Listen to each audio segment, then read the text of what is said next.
500,000 people watch the show every single day somewhere in the United States. So it's because of all of the new technology. When I was a kid and when we were doing the Hillbillies, there was only really ABC, NBC, CBS, and then local channels. For more than 50 years, fans have debated what really existed between Max Baer Jr. and Donna Douglas once the cameras stopped rolling. The rumors never completely disappeared, and neither did the questions.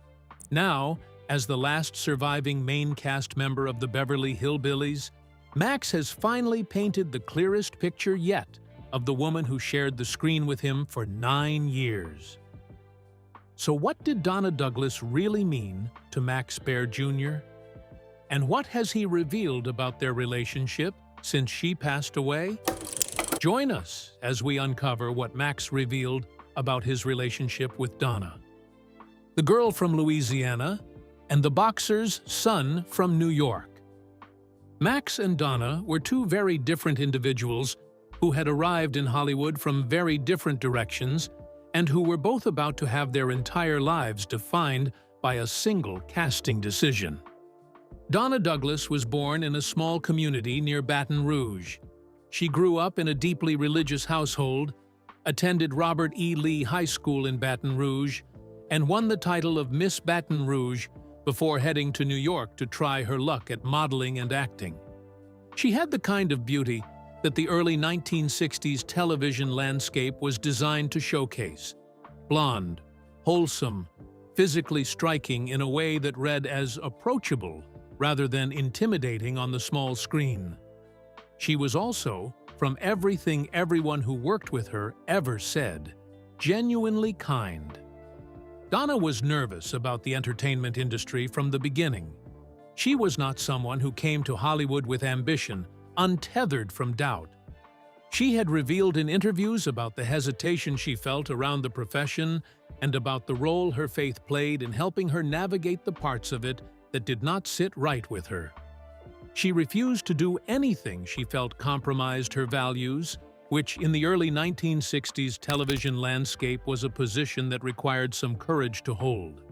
Max Baer Jr. came from about as far from Donna Douglas's Louisiana background as it was possible to get. He was born in Oakland, California, the son of Max Baer Sr., who had been the heavyweight boxing champion of the world in 1934. Growing up as the son of one of the most famous athletes in America gave Max Jr. a complicated relationship with celebrity and with the question of what he was going to do with his own life.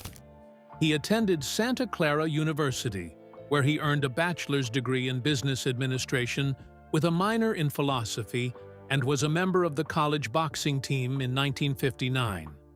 The combination of a famous father, a business education, and a minor in philosophy gives a pretty good map of who Max Baer Jr. actually was underneath the character he was about to become famous for playing. He came to acting with no particular expectation that it would be his career. He was not the kid who had been dreaming of Hollywood. He was a smart, competitive man from a famous family who found his way into a casting room and got one of the most successful comedy roles in television history almost by accident. When the two of them were cast alongside Buddy Ebsen and Irene Ryan in the Beverly Hillbillies in 1962, nobody involved knew they were about to spend 9 years together and generate one of the most lasting television legacies of the 20th century. They were just 4 people starting a job. But how did they actually get along once the job started? And is the relationship between Max and Donna the warm, picture-perfect story that the publicity of the era presented? The truth about what happened on that set. Here is where the story gets genuinely interesting. In a conversation with author Stephen Cox, Max described the internal dynamics of the Beverly Hillbillies cast in an interesting way.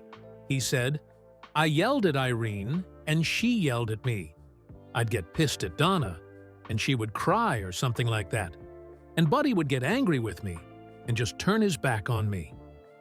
That is not the description of 4 people who existed in a harmonious creative partnership for 9 years. That is the description of 4 people who spent 9 years in close proximity under the pressure of a hit television show, argued with each other the way real families argue, and managed to produce something extraordinary in spite of, or maybe partly because of, all of it. But then Max added the part that changes the entire meaning of everything he just said. He said, "But don't let anyone else pick on them." He said, "I can yell at them, but if somebody outside of our little clique says something, I tell them off." Donna Douglas described this dynamic with even more precision in an interview quoted in the book Dashing, Daring, and Debonair, TV's top male icons from the 50s, 60s, and 70s. She said, "He gave me a hard time then, and still does. But we all were like a family. Max could complain about any one of us for whatever reason, but do not let someone else say something about one of us. Boy, would Max really let that person have it. He'd defend us, just like with a real family member." So the irritations and arguments were real. And the loyalty underneath all of it is also entirely real. It is not the warm, conflict-free version of a cast that loved each other perfectly. It is something more honest and more durable than that. Now, here is the thing about Donna Douglas specifically that Max has returned to repeatedly across different interviews and different contexts, because the specific way he describes her is not just warm. It is precise in a way that tells you he actually paid attention to who she was. So, what exactly does Max say when you ask him about Donna? What Max said about Donna. When Donna Douglas died in January 2015 of pancreatic cancer at the age of 82, Max Baer Jr. became the last surviving member of the original Beverly Hillbillies main cast. Every other person who had been part of what they built together was gone. Irene Ryan, who played Granny, died in 1973. Raymond Bailey, who played Mr. Drysdale, died in 1980. Buddy Ebsen, who played Jed Clampett, died in 2003. And now Donna. When asked about Donna Douglas following her death, Max told Rumor Fix, "She was Ellie Mae until the day she died." That sentence contains everything. It was an observation about a person that only someone who had watched her across decades could have made. What Max was describing is a woman who did not put Ellie Mae on when the cameras were rolling and took her off when they stopped. Donna Douglas carried Ellie Mae with her as something genuine rather than something performed. And Max, who had known her since 1962, noticed that across every encounter they had in the decades after the show ended. He also revealed that he had last seen Donna in January 2013 at an autograph signing in Los Angeles, just 2 years before her death, and that he had no idea she had been battling pancreatic cancer for several months at that point. He continued, "When I saw her for autograph signings or other gatherings, she always dressed the same with pink or blue, and, of course, those signature pigtails." He said that Donna was a very private person, unlike himself. He said it with the affectionate self-awareness of someone who knows exactly who he is and knows exactly who she was, and found the contrast between those two personalities both amusing and touching. The privacy thing is one of the most significant things Max says about Donna across multiple interviews, because it explains so much about the dynamic between them. Max Baer Jr. is not a private person. He never has been. He is outspoken, direct, willing to tell you exactly what he thinks about CBS, about the entertainment industry, about being typecast, about the business decisions he made, about all of it. He approaches the world at full volume and without a filter. Donna Douglas approached it from the completely opposite direction, keeping her personal life close, managing her own narrative with great care, and appearing in public primarily as Ellie Mae Clampett long after the show had ended. But when Donna was in her final days, She sent Max a message through a friend. She could not speak to him directly. So she said, "Tell Maxie I thought I was going to get better." She did not want him to think she had given up. She wanted him to know she had been trying. Max never got to say goodbye to her in person. She was gone before he had the chance. And the message she left him, delivered through a friend, is one of the most heartbreaking and most human details in the full story of who these two people were to each other. So who exactly was Donna Douglas when the cameras were not rolling? And how much of what Max knew about the real person matched what the public thought they were seeing in Ellie Mae Clampett? Who Donna Douglas actually was when nobody was watching. The version of Donna Douglas that most people carry in their memory is the one from the show. The blonde Ellie Mae, in her tied-up plaid shirt and pigtails, wrestling with critters, speaking in her Louisiana drawl, and being consistently more capable and more perceptive than most of the people around her gave her credit for. It was a performance rooted in something genuine, which is one of the reasons it landed so completely with audiences for 9 years and continues to resonate with people who discover the show decades later. Donna Douglas was born Doris Smith and changed her name for the entertainment business, which was standard practice during the studio era. She was 5 years older than Max Baer Jr., something that the show's presentation of them as young Clampett cousins never particularly acknowledged. She had been married briefly to a man named Roland Bourgeois Jr., and the marriage produced a son named Danny Bourgeois before ending in divorce. She raised Danny largely as a single mother during the Beverly Hillbillies years, which was a reality that the show's wholesome family image never touched. Her faith was the organizing principle of her life in a way that went significantly deeper than a weekly church-going habit.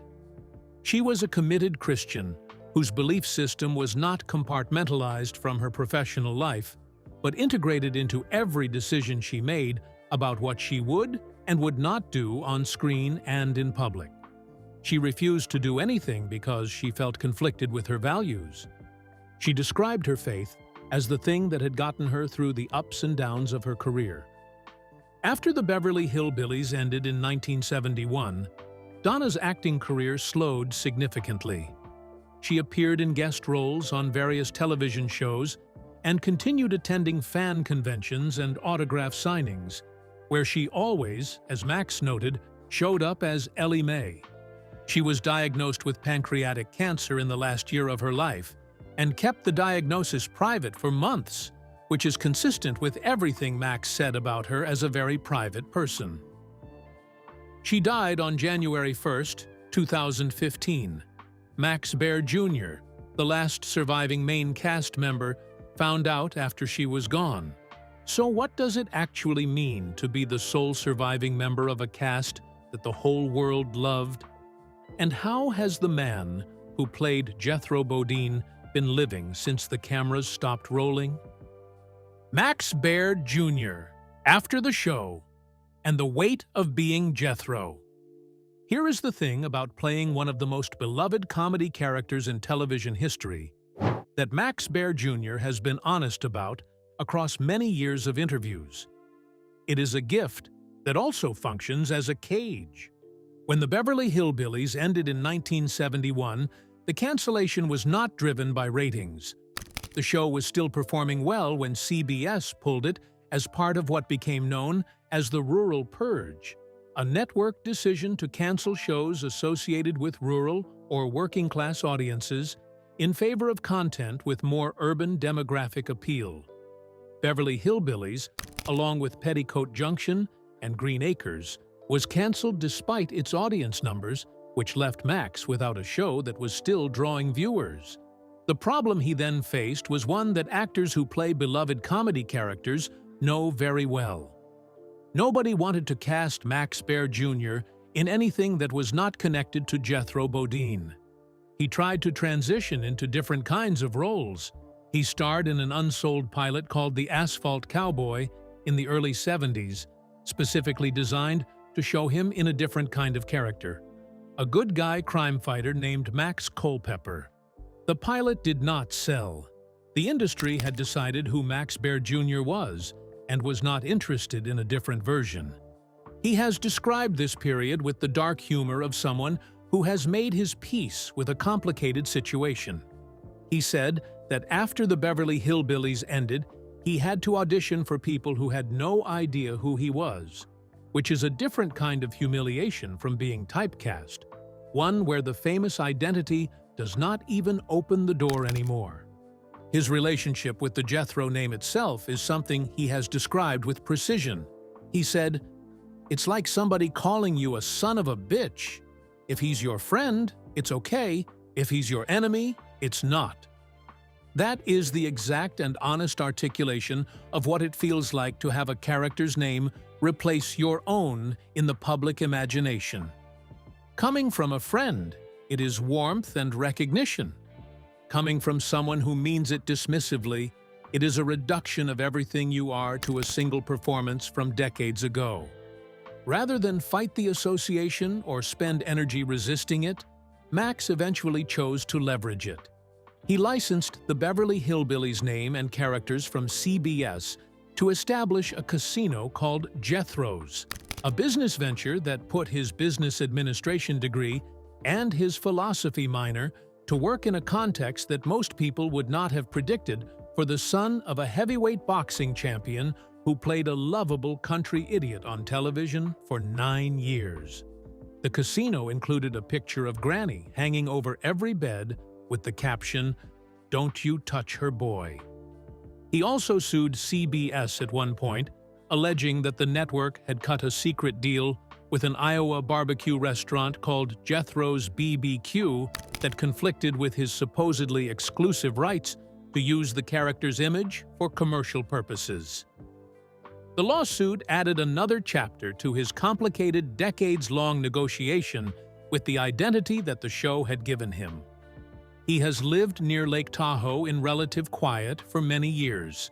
He has no children, a decision he said was connected to his own complicated feelings about being the son of a famous father, saying he did not believe he could have been the kind of father his father was to him, and that this belief kept him from trying. And then, in January 2008, something happened that reframed every other challenge his post-Hillbillies life had presented. The tragedy that happened at Lake Tahoe. In January 2008, Max Baer Jr. was 70 years old and living at his home near Lake Tahoe with his girlfriend, Cherry Rhodes, a 30-year-old former penthouse model. She died of a self-inflicted gunshot wound at the property. Her note cited relationship problems. Authorities investigated and cleared Max of any involvement. He has spoken about this in interviews with the directness of someone who processed a genuinely traumatic experience, rather than deflected from it. There is no performance of grief in the way he addresses it, and no sense that he has developed a comfortable, public-facing version of what happened. The combination of being 70 years old, being cleared of involvement in the death of a person you loved, and then continuing to live in the same place where it happened, is not a small thing to absorb. Max Baer Jr. absorbed it and continued. He is now 88. He is still there. Max has now outlived everyone from the original Beverly Hillbillies cast. He has outlived his girlfriend, Cherry Rhodes, by 17 years. He has outlived Donna Douglas by a decade. He has outlived Irene Ryan, Buddy Ebsen, and Raymond Bailey by even longer. At 88 years old, he is the last living person who was in the room with all of them during those 9 years of production. The last one who remembers what the set actually felt like, what the arguments were actually about, and what it was like to be in the middle of something that millions of people loved, and that nobody inside it had any way of knowing would last as long as it has. What do you think Max Baer Jr.'s memories reveal about who Donna Douglas really was behind the scenes? And if you could ask Max one question about his years with Donna and the rest of the Beverly Hillbillies cast, what would it be? Share your thoughts in the comments below. Remember to like, share, and subscribe for more. Also, click the next video showing on your screen. You will enjoy it.